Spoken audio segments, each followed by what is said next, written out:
Antes de nós abrirmos a Bíblia, deixa eu dar um testemunho aqui a respeito da equipe de louvor. Eles nem sabem disso. Tem um rapaz vindo há pouco tempo aqui na igreja, já fiz amizade com ele. E esse rapaz, ele tem um nível de autismo bem baixo. Eu não sei te precisar os termos técnicos. É a antiga síndrome de Asperger. Agora não se fala mais Asperger. E ele estava compartilhando comigo que o autista, principalmente o de nível leve, ele tem muita irritabilidade quando o som é muito alto ao redor dele. Aí eu perguntei para ele, e a equipe de louvor nossa? Ele falou, a equipe de louvor da sua igreja é excelente, porque eu não me incomodo com nenhum pouco, um som um pouquinho mais alto, então está no nível bom. Em algumas igrejas ele não consegue ficar, de tão estridente, de tão barulhento, que são alguns cultos por aí. Então eu dou esse testemunho, graças a Deus, pela nossa equipe de louvor. Reverendo Dario está pregando numa igreja na Zona Leste, uma igreja que ele ajudou a formar, eu não lembro também o bairro. E irmãos, ele nos deu um desafio de lermos o Sermão do Monte, 3 capítulos de Mateus 5, 6 e 7, uma vez por semana. Gastaríamos em torno de 14 minutos. Quem leu durante a semana? Tem muita gente que falhou aí, viu? Você, por favor, retome a leitura para essa próxima semana. E vou desafiar você a rever. Se você não viu a pregação de hoje pela manhã, você veja. Porque foi uma bênção extraordinária. Durante a semana, gaste aí mais, eu não sei quanto tempo levou, 40, 50 minutos. Veja a pregação de hoje de manhã, a segunda pregação no Sermão do Monte do Reverendo Dario. Uma bênção extraordinária. Agora eu quero convidar você a abrir em Romanos 8, verso 28. Romanos 8, verso 28.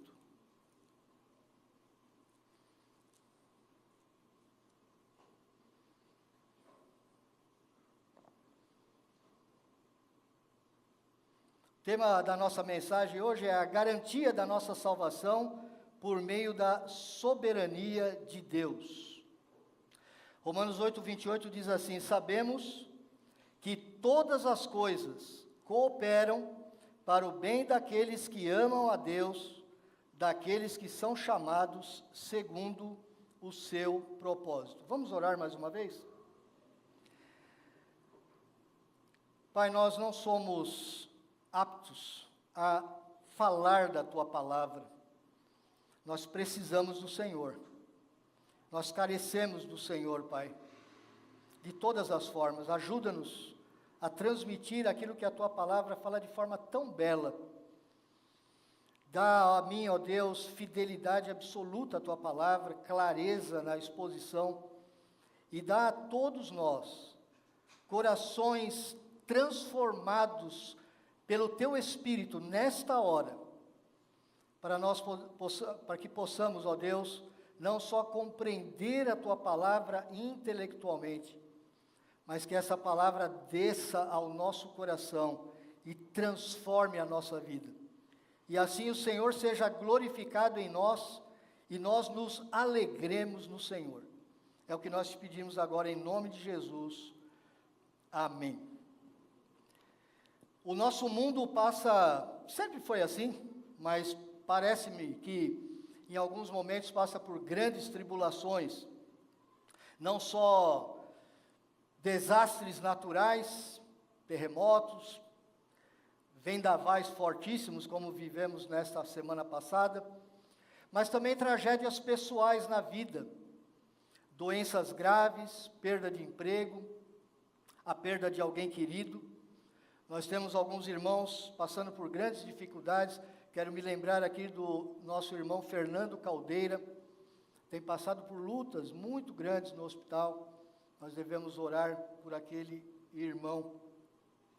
E muitas vezes, quando principalmente passamos por lutas pessoais, vem à nossa mente, ao nosso coração, por que Deus permite tais coisas?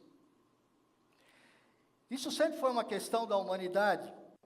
Há um tempo atrás, se não me falha a memória, final do século XX, um rabino chamado Kirchner, ele escreveu um livro muito famoso, um livro que foi um grande best-seller, e o livro se chama Quando Coisas Ruins Acontecem a Pessoas Boas.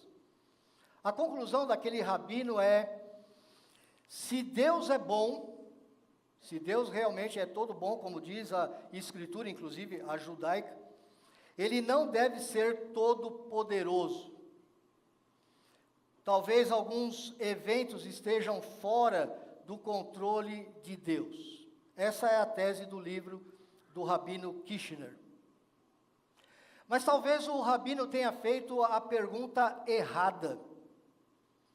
Não porque coisas ruins acontecem com pessoas, entre aspas, boas, mas nós deveríamos perguntar por que ainda acontecem coisas boas com pessoas más. Em Lucas capítulo 13, o Senhor Jesus, ele fala exatamente sobre isso. Na verdade, nós desafiamos a Deus, nós nos rebelamos contra Deus, quando olhamos para o Senhor Jesus, e se você olhar para o Senhor Jesus com muito cuidado, com muita atenção, você vai perceber o quanto eu e você somos maus. Porque, na verdade, tantas coisas boas ainda acontecem para pessoas boas, más como nós, a todos nós. Essa era a questão verdadeira que o rabino Kirchner devia responder. Mas é verdade, há momentos na nossa vida, momentos sombrios, em que todos nós somos levados a questionar se Deus realmente está dominando, controlando, está na providência de todas as coisas. Às vezes nos parece que todas as coisas estão fora de controle. Quando muitos ideólogos hoje dizem que, na verdade, nós vivemos um mundo marcado pelo acaso, pela aleatoriedade. Na verdade, o mundo não tem um propósito. Na verdade, as Escrituras nos ensinam que há um Deus no céu, e mesmo nos dias mais sombrios, esse Senhor Deus está no seu trono. Nós vamos ver hoje um pouco sobre como é essa soberania de Deus. No Salmo capítulo 100, Salmo 100, não tem capítulo, Salmo 100, verso 3 e verso 5, ele diz assim: sabei que o Senhor é Deus, foi Ele quem nos fez, e dele somos. Somos o seu povo, e rebanho do seu pastoreio. Porque o Senhor é bom, a sua misericórdia dura para sempre, e de geração em geração a sua fidelidade. Esse salmo diz que Deus é bom. Esse salmo diz que Deus está no controle de todas as coisas. Essas são definições básicas da pessoa de Deus. Há muito tempo nós, como humanidade, estamos lutando contra esse aparente acaso que muitas vezes acontece na nossa vida. Mas, na verdade, isso ressalta a soberania, não só quanto ao poder de Deus sobre cada evento da vida, mas, por incrível que pareça, a sua bondade, que é transbordante na nossa vida.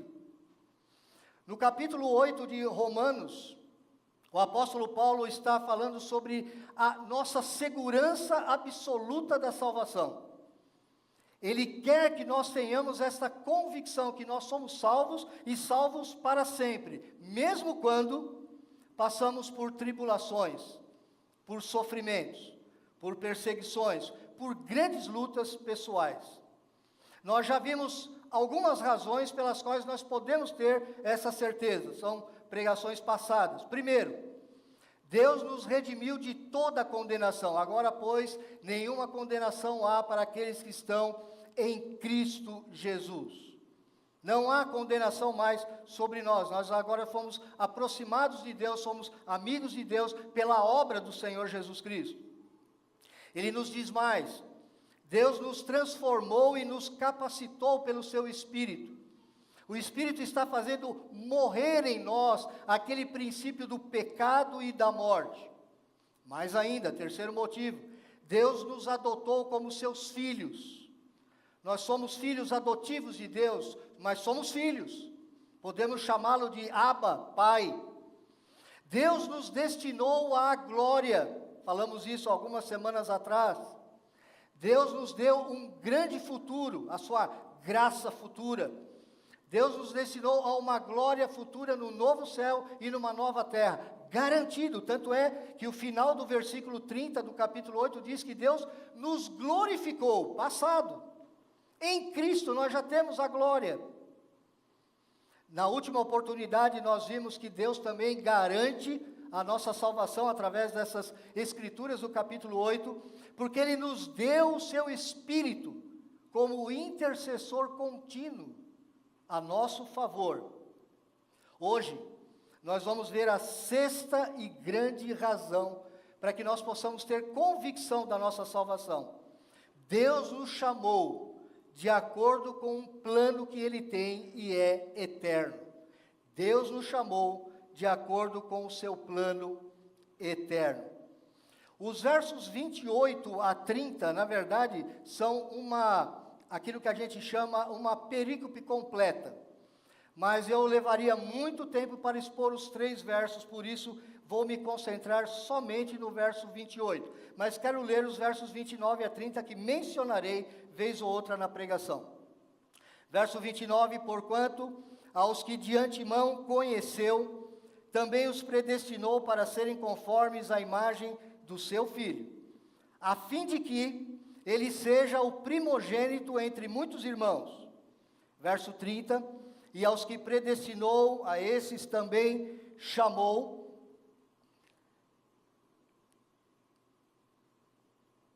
E a esses também justificou, e aos que justificou, a esses também glorificou. Esse é o plano de Deus que está sendo desenvolvido.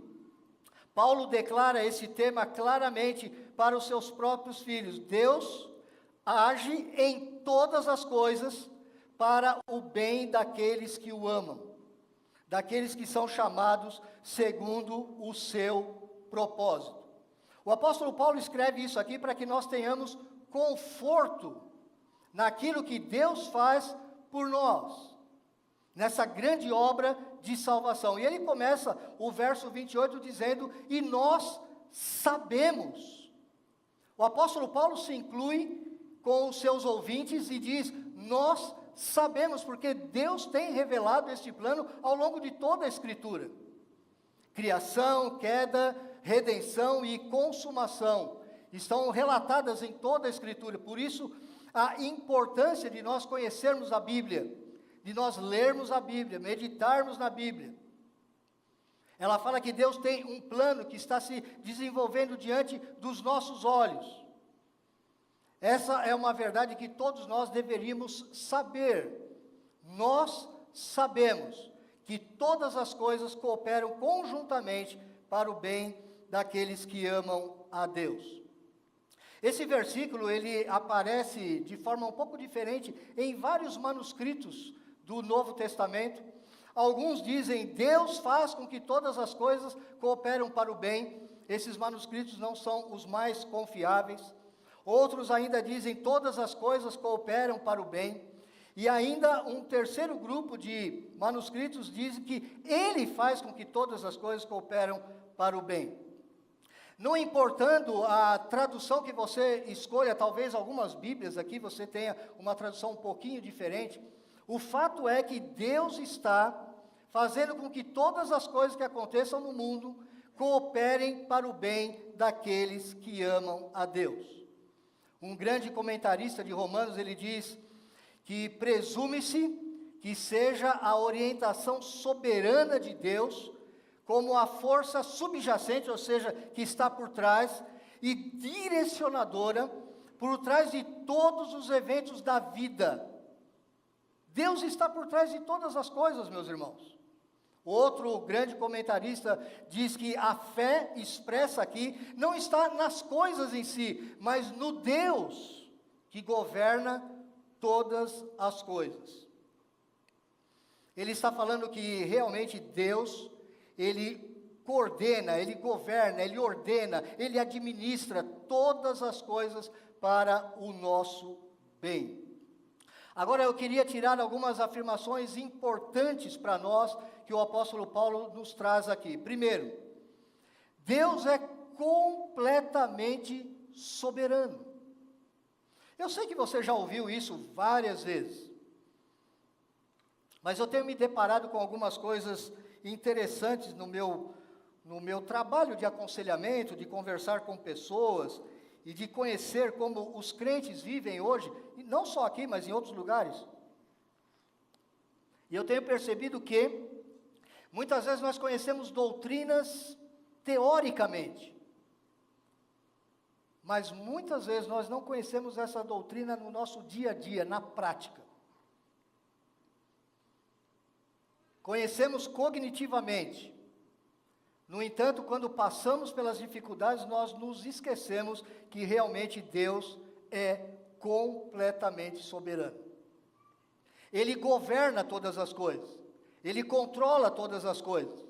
R.C. Sproul, um grande pregador e teólogo norte-americano, presbiteriano, já falecido recentemente, ele disse que não há nenhuma partícula neste universo que esteja ao acaso. Nenhuma partícula subatômica, nenhuma partícula neste vasto universo que não esteja debaixo do controle de Deus. Todas as coisas estão debaixo da autoridade absoluta de Deus. Se você quiser uma definição de soberania, é isso. É o governo e a autoridade absolutos de Deus sobre todas as coisas. Inclusive sobre aquelas más notícias que você tem recebido, ou sobre aquelas coisas que não estão boas na sua vida. Não há realmente nenhuma partícula neste universo todo que esteja ao acaso. Embora muitas vezes o acaso parece que seja a verdade em algumas situações. O Salmo 103, verso 19, ele nos diz: nos céus estabeleceu o Senhor o seu trono, e o seu reino domina sobre tudo. E quando a Bíblia fala domina sobre tudo, tudo é tudo mesmo. Não fica nada de fora. Há uma profecia em Daniel, no capítulo 4, e é interessante que esse capítulo 4 é a descrição de um rei pagão, chamado Nabucodonosor, um grande rei da antiguidade, um dos grandes nomes da antiguidade. E veja o que ele escreve no capítulo 4 do nosso livro de Daniel. Descrição de Nabucodonosor. Pareceu-me bem fazer conhecidos os sinais e maravilhas que Deus, o Altíssimo, El Elyon, o Altíssimo, tem feito para comigo. Quão grandes são os seus sinais, e quão poderosas as suas maravilhas. O seu reino é reino sempre eterno, e o seu domínio de geração em geração. Mas ao fim daqueles dias, eu, Nabucodonosor, levantei os olhos ao céu, tornou-me a vir o entendimento, e eu bendisse o Altíssimo, o louvei e glorifiquei ao que vive para sempre, cujo domínio é sempre eterno e cujo reino é de geração em geração. Todos os moradores da terra são por ele reputados em nada, e segundo a sua vontade, ele opera com o exército do céu e os moradores da terra. Não há quem lhe possa deter a mão, nem lhe dizer: o que você está fazendo? Esse é o nosso Deus. É desse Deus que Nabucodonosor está falando, um Deus completamente soberano. Muito obrigado, meu irmão, você viu a minha carência, hein?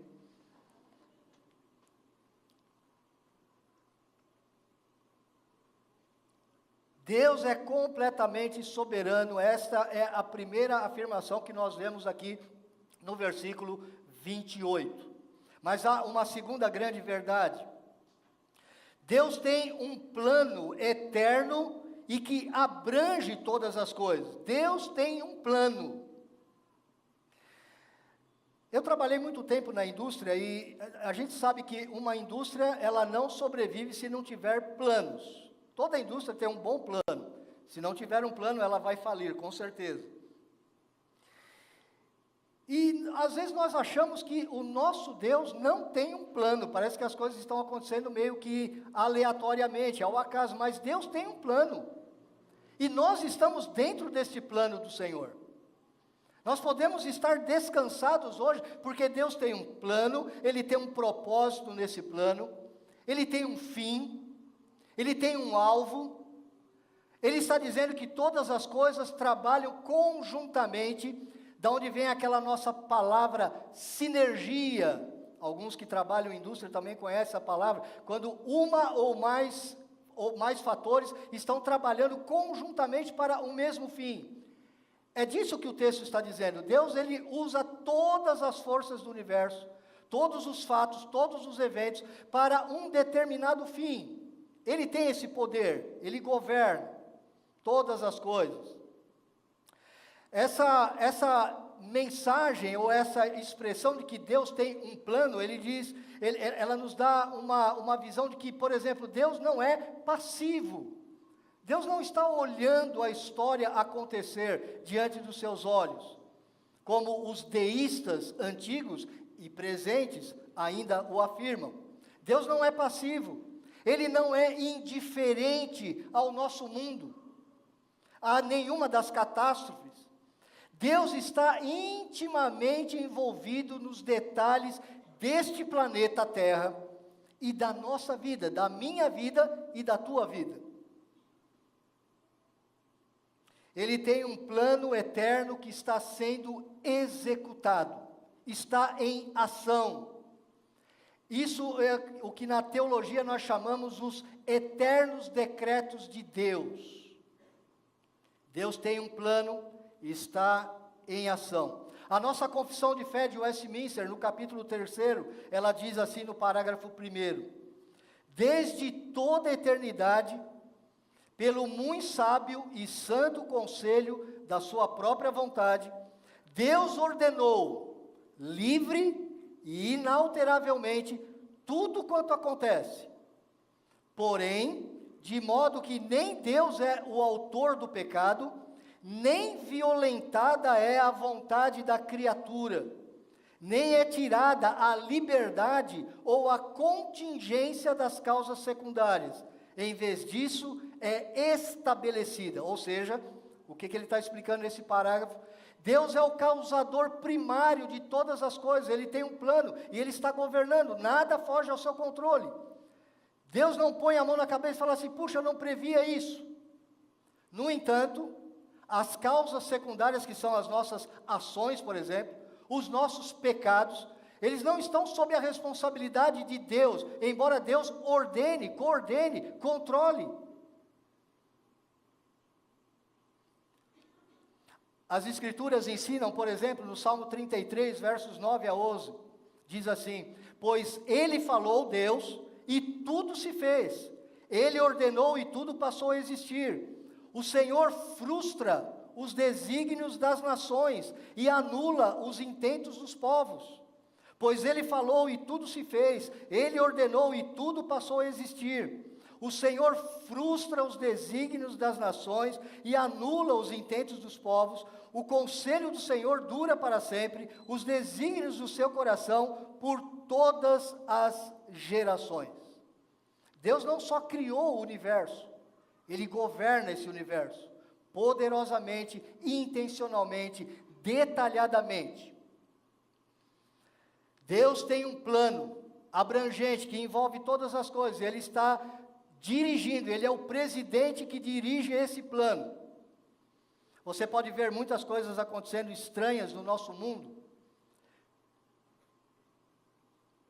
Mesmo que todas as nações da terra se unam, elas não vão frustrar o plano de Deus.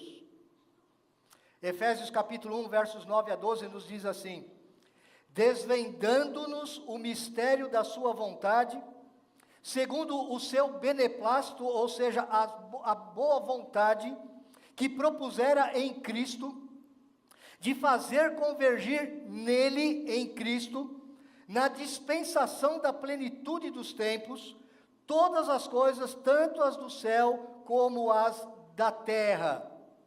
Deus tem um plano de glorificar o nome do seu Filho, o objetivo final. Manifestar a glória do seu Filho para todo o universo e principalmente para nós, sua igreja. Continua o texto: nele digo, no qual fomos também feitos herança. Você é herança do Senhor, predestinado segundo o propósito daquele que faz todas as coisas conforme o conselho da sua vontade, a fim de sermos para louvor da sua glória, nós, os que de antemão esperamos em Cristo. Qual é o primeiro plano de Deus para a nossa vida? Manifestarmos a sua glória. Sermos mais parecidos com o Senhor Jesus Cristo. Esse é o maior plano de Deus para a minha e para a tua vida. Não é livrar-nos dos nossos problemas imediatos. Sim, nós devemos orar, nós devemos pedir: Senhor, cura fulano, cura ciclano, Senhor, resolve esse problema na minha vida. Senhor, está doendo, está machucando, Senhor, por favor, cuide de mim. Mas não se esqueça, o maior plano de Deus não é resolver os nossos problemas imediatos. É transformar a nossa vida para que nós venhamos a dar glória a Ele, para o louvor da glória dEle. Não poderia ser diferente, meus irmãos. Deus é o maior valor do universo. É Ele que existia antes de qualquer outra coisa. Nada poderia ser diferente disso. Nenhum de nós, nenhuma nação, nenhuma ideologia poderia ocupar o lugar da glória de Deus.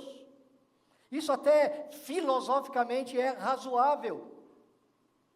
Ainda em Efésios capítulo 3, verso 10 e 11, ele diz: para que pela igreja, nós fazemos parte da igreja, a multiforme sabedoria de Deus, ou seja, a sabedoria de Deus que tem várias formas, se torne conhecida agora dos principados e das potestades nos lugares celestiais, segundo o eterno propósito que estabeleceu em Cristo Jesus, nosso Senhor. Quando o Senhor Jesus morreu naquela cruz, naquele exato momento da morte, talvez muitos demônios tenham aplaudido nas regiões infernais. Os inimigos do Senhor Jesus, com certeza, pensaram que tinham alcançado a vitória. Mas, na verdade, o Senhor Deus, com a ressurreição do Senhor Jesus Cristo, está mostrando para todo o mundo espiritual o eterno propósito que Ele estabeleceu em Cristo, de exaltá-lo acima de todas as coisas. Deus tem um plano. Nós estamos nesse plano, meus irmãos. Nós podemos descansar no Senhor. Outra grande afirmação que o apóstolo Paulo está nos trazendo aqui é que esta promessa que Deus tem um plano, não só um plano geral para a instituição igreja, mas um plano para mim e para você, individualmente. Talvez você reconheça até que Deus é soberano. Talvez você até entenda, Deus tem um plano de redenção, eu entendo isso. Mas muitas vezes nós duvidamos que Deus está nos colocando particularmente a minha vida, com os meus dia a dia, com os meus problemas, neste plano. Às vezes nós achamos que Deus nos deixou de lado. Deus tem um plano abrangente em todas as coisas do universo, mas Ele tem um plano para a nossa vida individualmente, para cada um de nós. A todos os que lhe pertencem, a todos os que o amam. É isso que o texto está dizendo. Ele não está dizendo que Deus só tem um plano para o universo, Ele tem um plano para nós. Agora veja, alguns erros que nós cometemos ao ler esse versículo. Nós temos algumas maneiras que nós nos desviamos desse assunto. Primeiro, Paulo não está prometendo que Deus dirá qual é esse plano soberano com antecedência para nós. Ele não vai dizer todos os detalhes desse plano para nós. Ele diz no final. Ele diz qual é o objetivo. Mas ele não fala que vai mostrar o plano para a nossa vida individualmente. Ele não vai revelar isso para nós. Existem alguns personagens nas Escrituras que buscavam saber a vontade secreta de Deus. E muitas vezes Deus não revela. Nós vimos aqui Jó. Jó passou por grandes sofrimentos e ele não tinha ideia do que Deus estava fazendo na vida dele. José, em Gênesis, imagine aquele jovem sendo vendido pelos seus irmãos, mantido escravo na casa de Potifar. Ele poderia estar se lamentando, mas ele sabia de alguma forma que Deus tinha um plano. Ele não sabia qual era o plano, mas ele sabia que Deus estava no controle. Deus espera sim que você busque conselho na palavra, conselho entre irmãos mais experientes. Deus quer que você ore por direção, que você tome decisões sábias em cada situação. Mas Ele quer que você saiba, acima de tudo, que Ele tem um plano, que Ele está controlando todas as coisas, mesmo quando elas não acontecem como a gente previa. Segundo lugar, Paulo não está prometendo que você jamais saberá como Deus usará todas as coisas para o bem. Jó, alguma vez, realmente entendeu nesta vida o que aconteceu na vida dele. Ele entendeu, no final ele entendeu. Mas ele passou muito tempo se lamentando. Os seus amigos estavam o acusando. Ô Jó, você deve ter feito alguma coisa muito errada para que tudo isso estivesse acontecendo na sua vida. Ele vai entender ao final do livro. Eu te conhecia de ouvir falar, mas agora eu tenho uma experiência contigo de tal forma como se os meus olhos estão te vendo. Nós devemos orar pelo livramento dos nossos problemas, meus irmãos, mas a nossa principal oração devia ser: Senhor, muda minha vida para que eu te conheça mais. Inclina o meu coração para te amar mais. Inclina o meu coração para te conhecer melhor. Em terceiro lugar, esse é o ponto principal que eu quero que você veja aqui. Ele não está culpando Deus por todas as coisas ruins que acontecem. O apóstolo Paulo não está fazendo isso. Por exemplo, quando pessoas pecam contra você, pessoas que fazem mal para você, ele não diz que Deus está causando primariamente cada coisa que acontece na nossa vida. Se alguém pecou contra você, essa pessoa vai ter o pago do seu pecado. Seu pecado vai ser julgado. No entanto, este pecado que alguém cometeu contra você vai ser coordenado, governado pelo Senhor. Essa é uma forma, inclusive, de nós podermos sofrer o dano, sem ficar reclamando, falando mal dos outros. Nós compreendermos espiritualmente, Deus está controlando todas as coisas.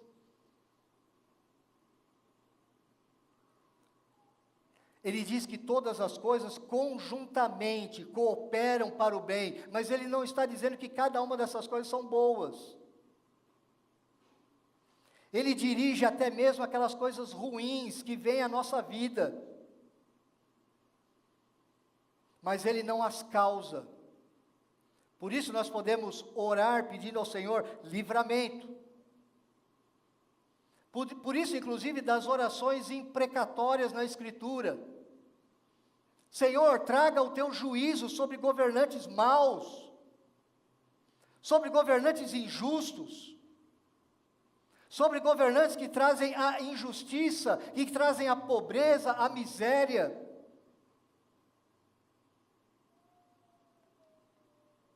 O próprio Deus, Ele não causa primariamente um assassinato, a violência, a luxúria, a raiva, o estupro. Ele não faz isso, mas Ele coordena todas essas coisas. Ele não é pego de surpresa. Ezequiel 18, verso 20 diz: a alma que pecar, essa morrerá. O filho não levará a iniquidade do pai, nem o pai a iniquidade do filho. A justiça do justo ficará sobre ele, e a perversidade do perverso cairá sobre este. Deus é justo juiz, meu irmão. Deus não é como os juízes da nossa Suprema Corte. Tiago, capítulo 1, versos 13 e 14 diz: ninguém, ao ser tentado, diga, sou tentado por Deus. Eu não quero que você saia daqui pensando isso. O pastor falou que Deus é soberano, Ele governa todas as coisas, então, se eu estou sendo tentado a alguma coisa que não agrada a Deus, é Deus que está me tentando. Não, o texto está dizendo, o ímpio diz, sou tentado por Deus, porque Deus não pode ser tentado pelo mal, e Ele mesmo a ninguém tenta. Ao contrário, cada um é tentado pela sua própria cobiça, um desejo descontrolado, a concupiscência, quando esta o atrai e seduz. Cada pecado nosso é responsabilidade nossa.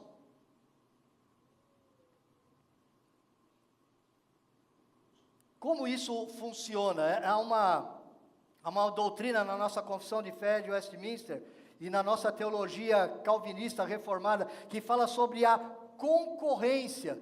Todas as coisas estão concorrendo sob o controle de Deus para o nosso bem. Significa que as pessoas neste planeta, elas estão realmente agindo. As ações das pessoas são significativas, elas são válidas. O que na filosofia se chama, são atitudes significativas e válidas.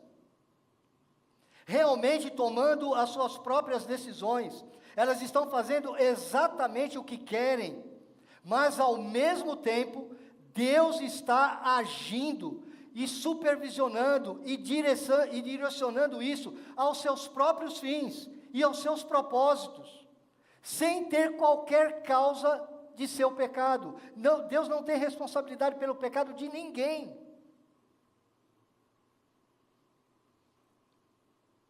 Eu volto a repetir a confissão de fé, desde toda a eternidade, pelo muito sábio e santo conselho da sua própria vontade, Deus ordenou livre e inalteravelmente tudo quanto acontece, porém de modo que nem Deus é o autor do pecado, nem violentada a vontade da criatura, nem é tirada a liberdade ou a contingência das causas secundárias, em vez disso é estabelecida. Ou seja, você não é um robô. As pessoas ao seu redor não são robôs, fazendo apenas o que Deus as forçou a fazer. Isso não é ensino bíblico. Todos nós tomamos decisões reais sobre o que queremos. E a liberdade ou a contingência da segunda causa não é retirada, mas estabelecida. Porém, Deus está governando todas as coisas. Eu quero usar uma ilustração para que você entenda isso. Quando um tapeceiro está elaborando uma tapeçaria, um grande tapete, uma grande obra, se você olhar do lado avesso do tapete, o que você vai ver? Um monte de fios soltos. Parece que ali não tem sentido algum se você olhar o tapete do lado do verso. Você olha para aquilo ali e você fala, mas o que tem atrás de tudo isso aí? Porém, quando você joga o tapete para a sua face principal e você vê uma figura que tem sentido, que tem uma mensagem, que tem um rosto. Muitas vezes a nossa vida é assim, meus irmãos. Nós estamos olhando do lado errado. Nós estamos olhando somente as pontas soltas. Mas nós não estamos olhando pela luz da palavra de Deus, a grande obra que Deus está fazendo em cada um de nós.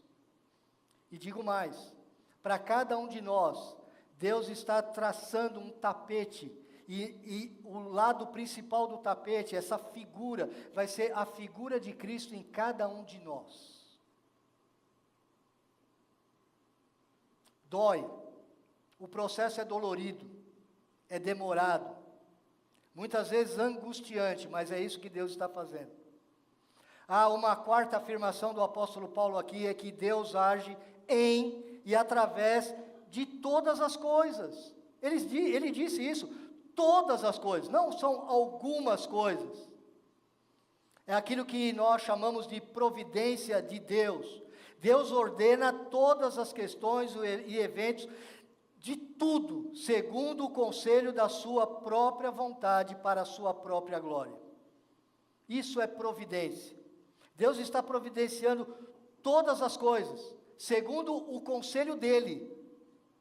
Ele não é que Deus prevê o que vai acontecer, e segundo aquilo que ele prevê o que vai acontecer, ele planeja. Não é assim. Ele planeja antes de todas as coisas. Deus preserva tudo o que ele criou. Ele sustenta tudo, um momento a cada momento. Por isso que a Bíblia diz que nele nós vivemos, nele nós nos movemos, nele nós existimos. Se você está hoje aqui, é porque você tem saúde para chegar aqui. E se você tem saúde, é porque Deus está nos dando saúde. Nós estamos vivos hoje aqui porque Deus escolheu que nós estivéssemos vivos. Se Ele escolher que hoje à noite eu venha a morrer, eu vou morrer. Simples assim. Ele sustenta tudo o que criou.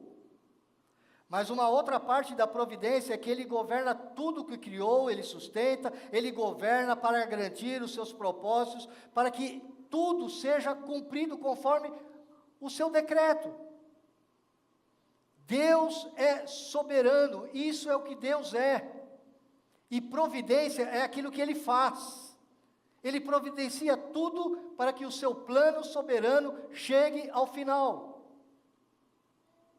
Ele ordena todas as coisas. O que está incluído em todas as coisas? Por exemplo, Mateus 10, 29 a 30. Na época do Senhor Jesus, os seus ouvintes não sabiam o que era uma partícula subatômica. Eles não tinham ideia do que seria isso. Mas eles sabiam o que eram os pássaros. Então o Senhor Jesus diz em Mateus 10, não se vendem 2 pardais por um asse, e nenhum deles cairá em terra sem o consentimento do vosso Pai. E quanto a vós outros, até os cabelos todos da cabeça estão contados. Cada fiozinho de cabelo da sua cabeça é contado por Deus. Isso é extraordinário. Deus governa toda a história humana. O livro de Daniel fala isso o tempo todo. Deus governa sobre as nações. Ele é soberano sobre tudo e sobre todos. Salmo 139, verso 16. Os teus olhos me viram a substância ainda informe. Ele nos viu na barriga da nossa mãe. E no teu livro foram escritos todos os meus dias, cada um deles escrito e determinado quando nenhum deles havia ainda. Eu sei que para alguns, principalmente jovens, com uma mentalidade humanista do século 21, isso soa estranho para entrar na sua mente. Não era muito diferente de mim quando era jovem no século 20. Mas creia, medite na palavra, leia essa palavra. Inclusive eu desafio alguns jovens, estudem filosofia. E você vai ver que a filosofia está na Escritura desde Gênesis. E é a melhor filosofia, é a melhor escola. Ele é soberano sobre a nossa vida, sobre todas as coisas. Primeiro, inclui bênçãos e alegrias da vida. Atos 14 diz assim, no verso 17, contudo, não se deixou ficar sem testemunho de si mesmo, fazendo o bem, dando-vos do céu chuvas e estações frutíferas, enchendo o vosso coração de fartura e de alegria. Ou seja, todo o alimento que você consumiu hoje, toda a alegria que você teve hoje, todas as diversões, todos os bons momentos em família, tudo isso é Deus que enche o nosso coração de fartura, de alegria. Se você está vivendo bem, Se você talvez seja parecido com Elon Musk, que foi o primeiro trilionário da história da humanidade nesta semana, se você está com a sua conta recheada, se a sua saúde está boa, se a sua família está funcionando bem, creia, tudo isso você tem porque Deus está lhe dando. 1 Timóteo 6,17, exorta aos ricos do presente século. Se tem alguns ricos aqui, a palavra está exortando você, rico do presente século, que não sejam orgulhosos, nem depositem a sua esperança na instabilidade da riqueza, mas em Deus, que tudo nos proporciona ricamente para o nosso gozo ou para o nosso aprazimento. Deus tem prazer em fazer a sua vida maravilhosa, agradável. Mas não deposite nas riquezas e nem na fase boa da sua vida a sua esperança. Deus está presente em todas as bênçãos e em todas as alegrias da nossa vida. Ele está trabalhando para o nosso bem. Todas as coisas incluem não apenas as bênçãos e alegrias da vida, mas as provações e as tristezas. Aliás, o contexto de Romanos 8 é isso. Nós já passamos por lá. O verso 18 diz: pois considero que os sofrimentos do tempo presente não podem ser comparados com a glória que em nós será revelada. A igreja de Roma passava por grandes provações. O verso 35 desse capítulo 8, ele vai dizer: quem nos separará do amor de Cristo? Será a tribulação, angústia? Os irmãos estavam passando por angústia, como os nossos irmãos do Paraná. Perseguição, fome, nudez, ou perigo, ou espada. Nada pode nos separar do amor de Deus que está em Cristo, nada. Por isso o apóstolo Paulo está falando para nós num contexto de sofrimento. Talvez nós não estejamos passando por muitos sofrimentos ainda, mas devemos nos preparar, meus irmãos. Deus está tecendo todas as coisas conjuntamente para o nosso bem, mesmo que Ele não cause primariamente cada uma delas. Ele não está justificando o pecado daqueles que cometem pecado contra nós. Ele não está justificando. Ele é bom.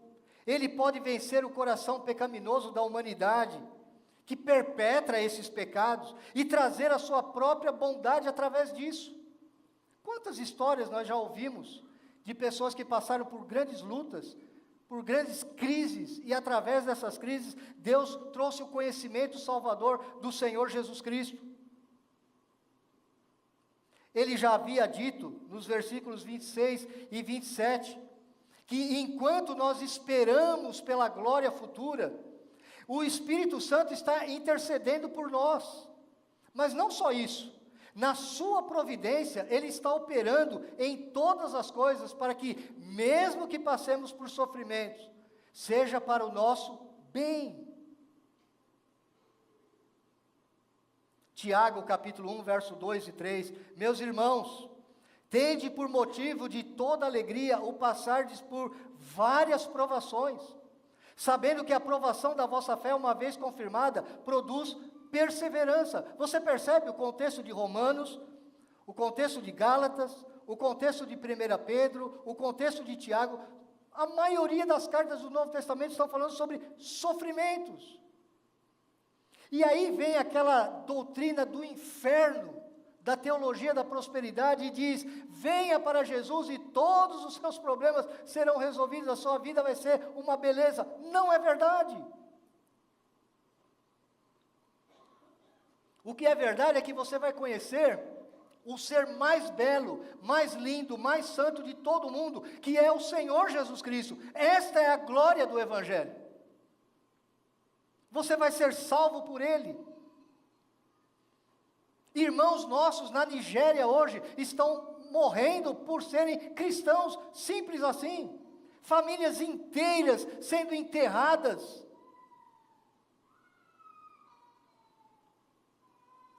Em Romanos capítulo 5, versos 1 e 3 diz: justificados, pois, mediante a fé, Nós temos paz com Deus, por meio de nosso Senhor Jesus Cristo. E não somente isto, mas também nos gloriamos nas próprias tribulações, sabendo que a tribulação produz perseverança. O contexto é de sofrimento. Não só sofremos pelo pecado dos outros, sofremos com os nossos próprios pecados. Nós já falamos sobre isso, ele falou ali sobre os gemidos inexprimíveis que nós temos.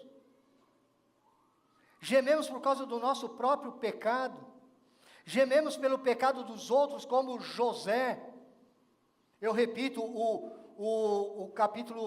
verso 20 do capítulo 50. Vós, na verdade, os irmãos de José, intentaram o mal contra mim, porém Deus o tornou em bem, para fazer como vedes agora que se conserve muita gente em vida.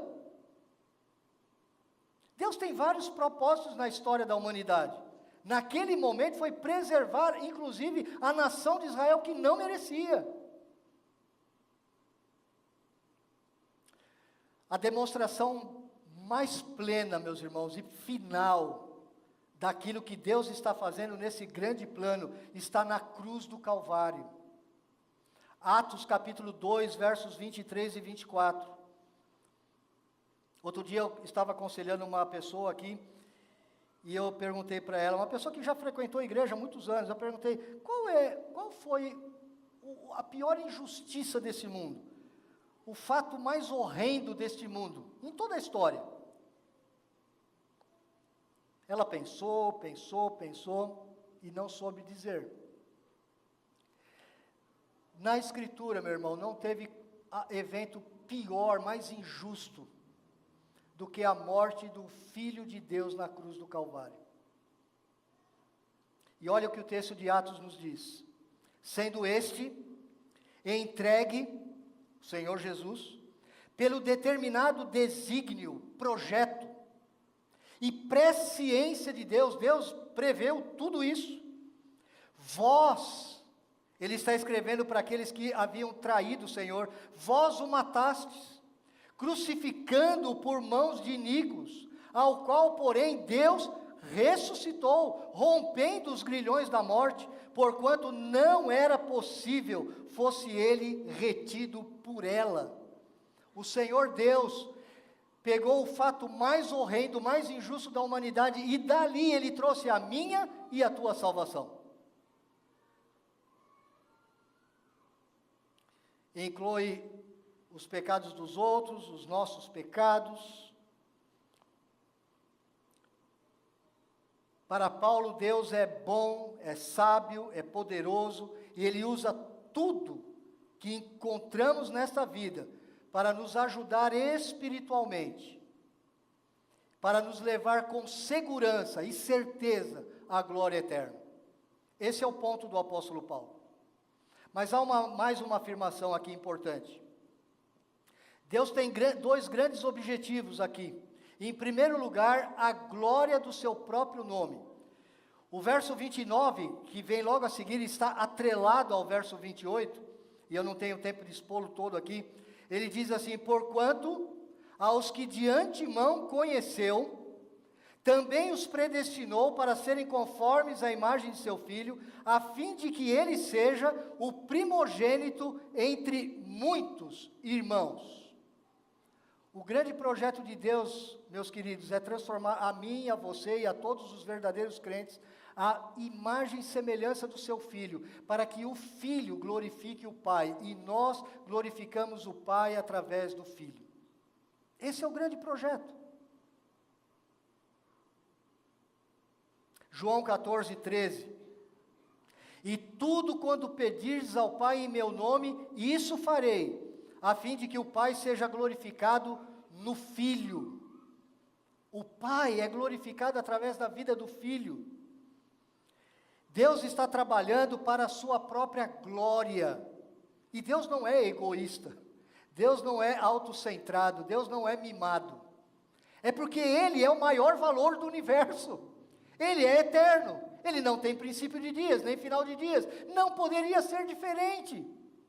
Nós precisamos nos conscientizar disso. A Deus seja toda a glória.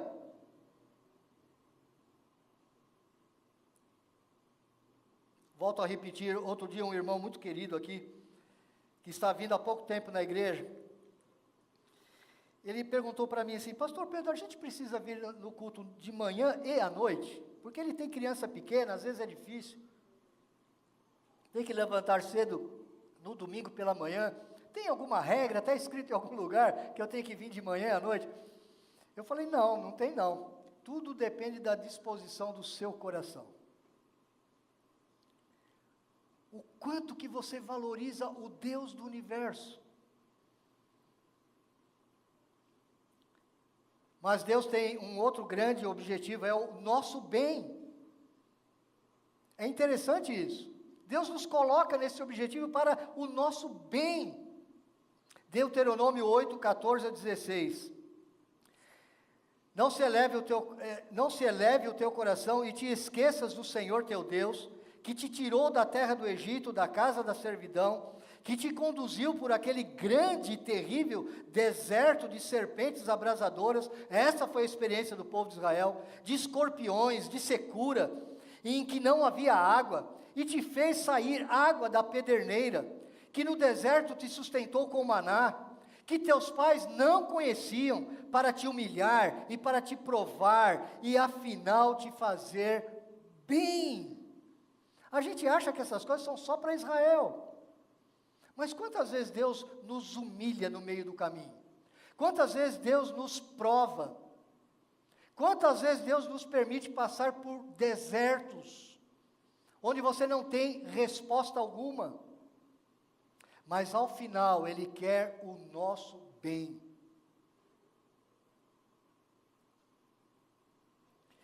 No contexto de Romanos 8, ele está falando principalmente pelo maior bem, que é o bem espiritual. Olharmos para Cristo, sermos transformados por Cristo. É para ali que Deus está olhando, e nós? Ou nós estamos fazendo as nossas orações como os neopentecostais? Senhor, me dá prosperidade, me livra de todos os problemas, e assim eu serei feliz para sempre. Deus está apontando, meus irmãos, para a nossa semelhança com o Senhor Jesus Cristo. Ele está elaborando um plano para resgatar pecadores como eu e você, para nos tornarmos semelhantes ao seu Filho, para nos colocar a cada um de nós na presença dEle. Você lembra do véu? Você lembra como era difícil alguém entrar no Santo dos Santos? O sacerdote, o sumo sacerdote, uma vez por ano, entrava com toda uma regra. Nós às vezes achamos que Deus é alguém muito importante, talvez, melhor do que muitos governantes. Não, Ele é o santo, santo, santo. Para entrarmos na presença dEle, Ele vai nos modificar. Ele vai quebrar o nosso orgulho, a nossa insensatez, o nosso egoísmo, a nossa concupiscência. Esse é o objetivo de Deus em todas as coisas. Esse é o objetivo de Deus ao criar o mundo, ao criar você. Esse é o objetivo dele em tudo que acontece na sua vida. Ele vai usar todas as coisas na sua vida, sejam elas boas ou más, para este propósito. E isso é amoroso.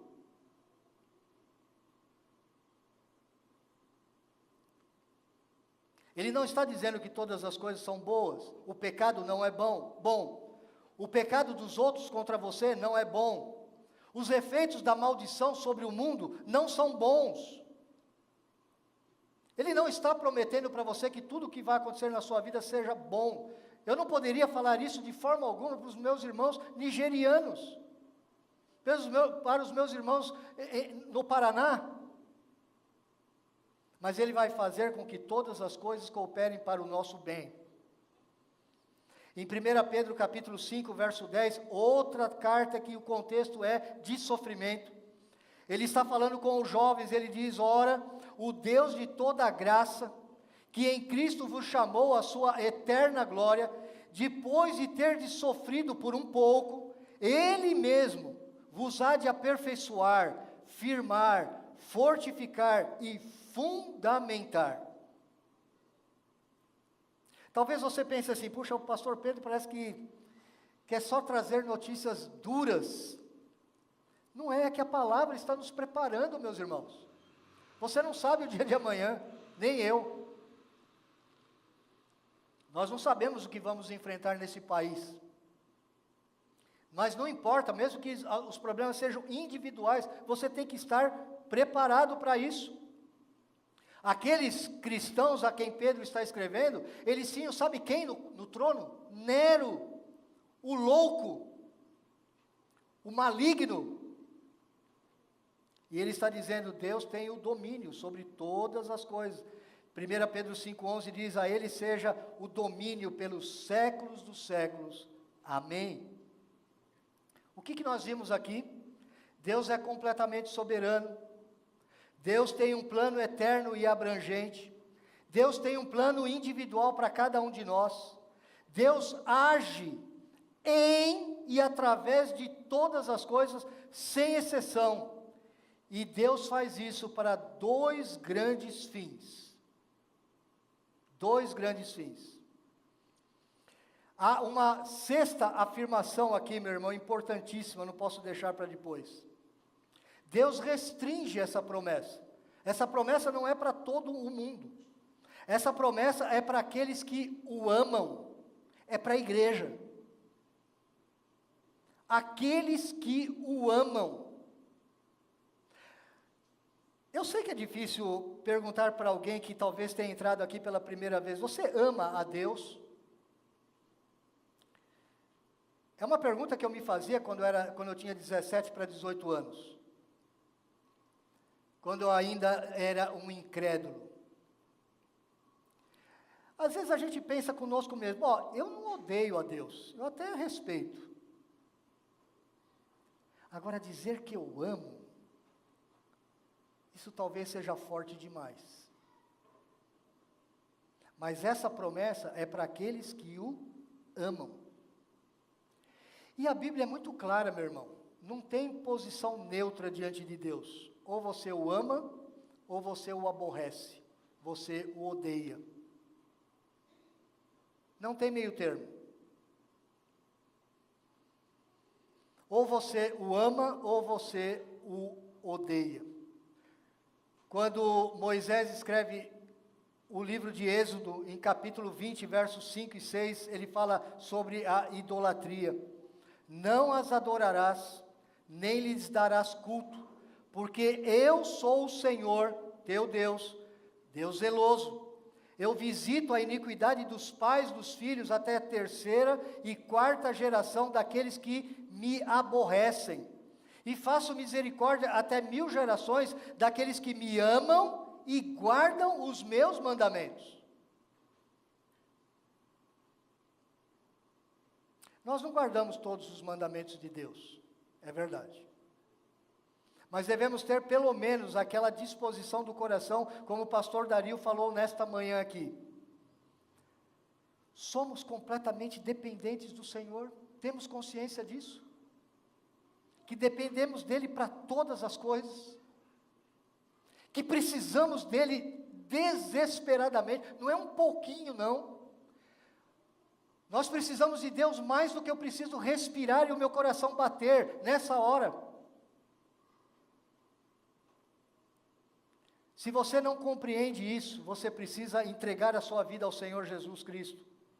Ainda em Deuteronômio, capítulo 7, versos 9 e 10, ele diz: saberás, pois, que o Senhor teu Deus é Deus, o Deus fiel, que guarda a aliança e a misericórdia até 1000 gerações aos que o amam e cumprem os seus mandamentos. Ele está repetindo o decálogo com um acréscimo. E dá o pago diretamente aos que o odeiam, fazendo-os perecer. Não será demorado para com o que o odeia, prontamente lhe retribuirá. Você ama a Deus?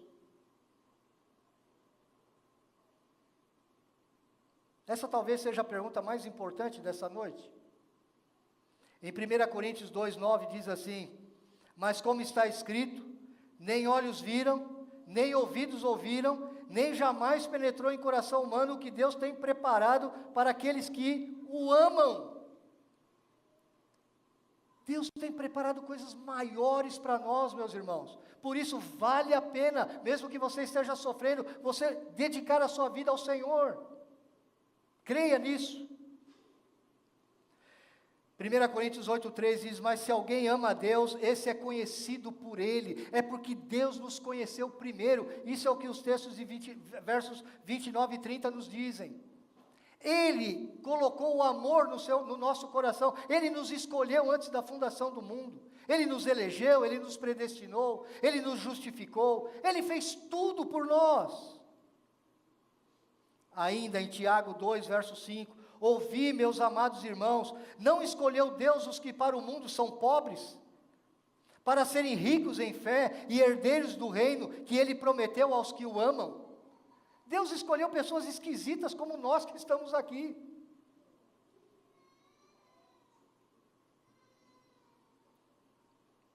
Se você está aqui pela primeira vez, talvez, e você não ama a Deus, você deve entregar a sua vida a Ele. Volte-se para Ele, busque-o.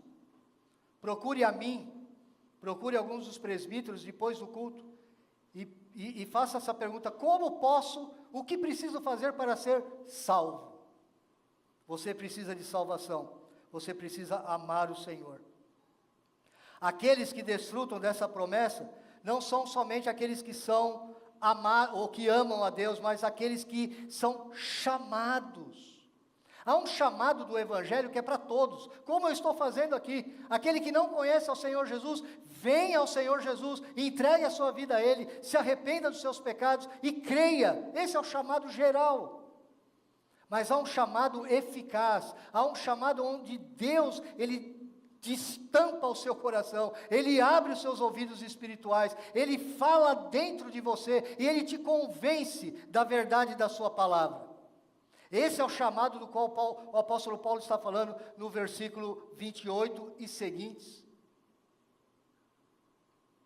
Aqueles que o amam, nós que amamos a Deus, nós amamos porque Deus um dia nos chamou. Um dia Deus teve misericórdia de mim e de você, Ele abriu os nossos ouvidos espirituais para que nós ouçamos a sua voz, fez sentido.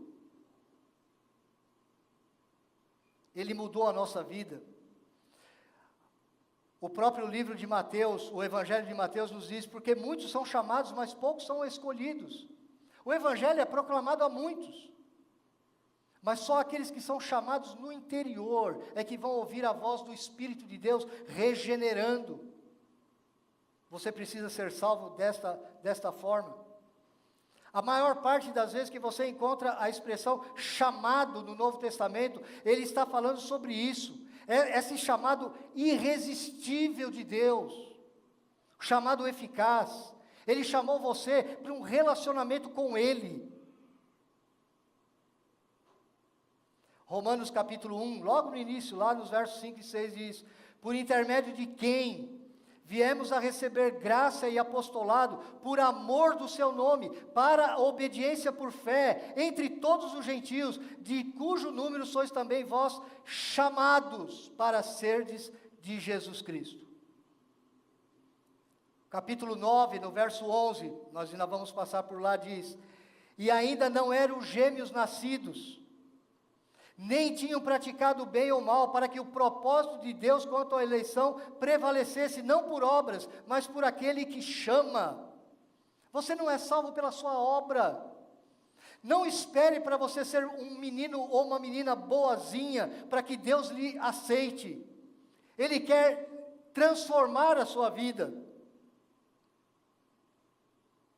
Ainda em Romanos 9, versos 23 e 24, a fim de que também desse a conhecer as riquezas da sua glória, em vasos de misericórdia, que para a glória preparou de antemão, os quais somos nós, a quem também chamou, não só dentre os judeus, mas também dentre os gentios, somos nós somos chamados.